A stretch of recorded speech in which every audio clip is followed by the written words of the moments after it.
वो भाग्यशाली विजेता बन जाएं, जिसे एक चमचमाता हुआ ब्रांड न्यू सैमसंग स्मार्टफोन मिल जाए। इसके अलावा और भी गिफ्ट हैम्पर्स आपका इंतजार कर रहे हैं, तो फिर देर किस बात की। अभी हमारी यूट्यूब चैनल को सब्सक्राइब करें, कमेंट करें, शेयर करें, हमारी वेबसाइट को विजिट करें और अपनी किस्मत चमकाएं। धन्यवाद।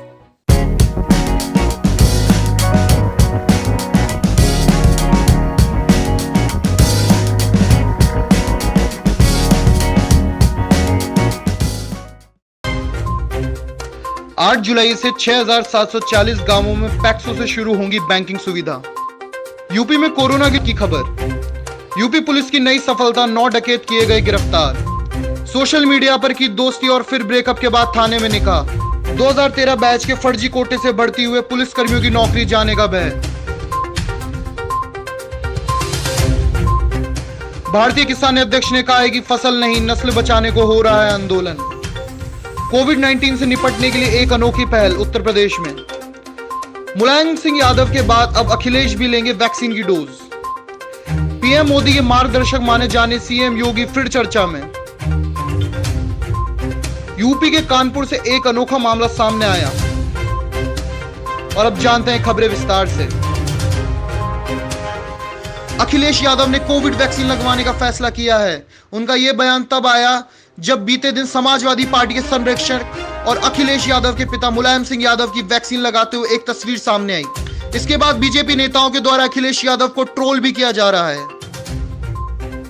उत्तर प्रदेश के गाजीपुर थाना क्षेत्र में सोमवार रात करीब 2 बजे मुंशी पुलिया से पॉलिटेक्निक की ओर जा रहे 3 बाइक सवार 9 संदिग्ध लोगों को गाजीपुर पुलिस और एडीएसपी नॉर्थ की क्राइम टीम ने रोकने का प्रयास किया। इस पर बाइक सवार लोगों ने फायरिंग की और जवाबी कार्रवाई में पुलिस ने कार्रवाई करते हुए घेराबंदी कर सभी 9 लोगों को दबोच लिया। हिंदुत्व की छवि वाले उत्तर प्रदेश के मुख्यमंत्री योगी आदित्यनाथ ने एक तरफ तो प्रधानमंत्री नरेंद्र मोदी को अपना मार्गदर्शक मानते हैं, कोरोना संकट से लेकर अर्थव्यवस्था तक बड़े बड़े मसलों पर वह कई बार कह चुके हैं कि पीएम मोदी के नेतृत्व में उत्तर प्रदेश का विकास सही दिशा में हो रहा है। अब चर्चा इस बात की हो रही है कि इन सब के बाद भी बीजेपी के सोशल मीडिया प्लेटफॉर्म पर लगे बैनर से पीएम मोदी का फोटो गायब क्यों हो गया है। कोरोना संक्रमण को झेल रहा उत्तर प्रदेश अब धीरे धीरे अनलॉक की तरफ बढ़ने लगा है, अर्थात 75 जिलों में से आधे से भी अधिक 48 जिलों में नए केसों की संख्या घटकर 10 से नीचे पहुंच रही है।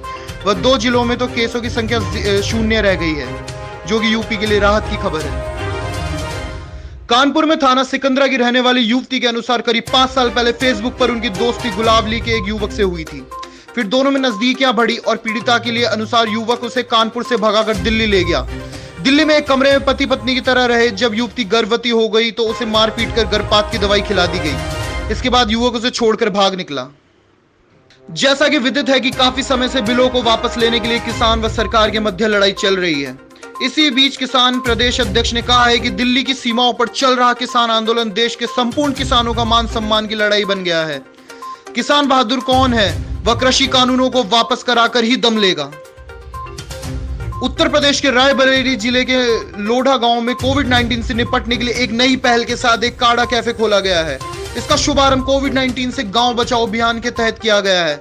इसमें औषधियां, जड़ी बूटियों से बना काढ़ा मुफ्त में परोसा जाएगा। यूपी के प्रयागराज में 2013 बैच के 4 सिपाहियों पर फर्जीवाड़ा करने का मामला सामने आया है। इस कारण से कोटे से हुई भर्ती में अभ्यर्थियों की जांच प्रक्रिया चल रही है।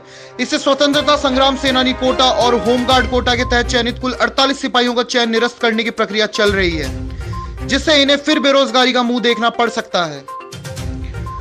गांव में स्थित सहकारिता विभाग की प्रारंभिक समितियां 1 जुलाई से बैंक सेवा भी देने लगेंगी। राज्य सरकार ने पैक्सों के लिए 7,414 माइक्रो एटीएम मैक्सो मुहैया कराने के लिए सहकारिता विभाग को दे दिया है। इसमें डेबिट कार्ड, आधार और बायोमेट्रिक तीनों से हो सकेगी निकासी।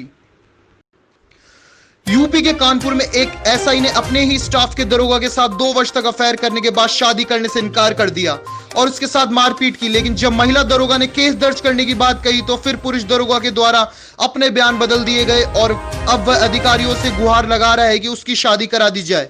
ये एक अनोखा मामला सामने आया है। आज के लिए बस इतना ही। धन्यवाद।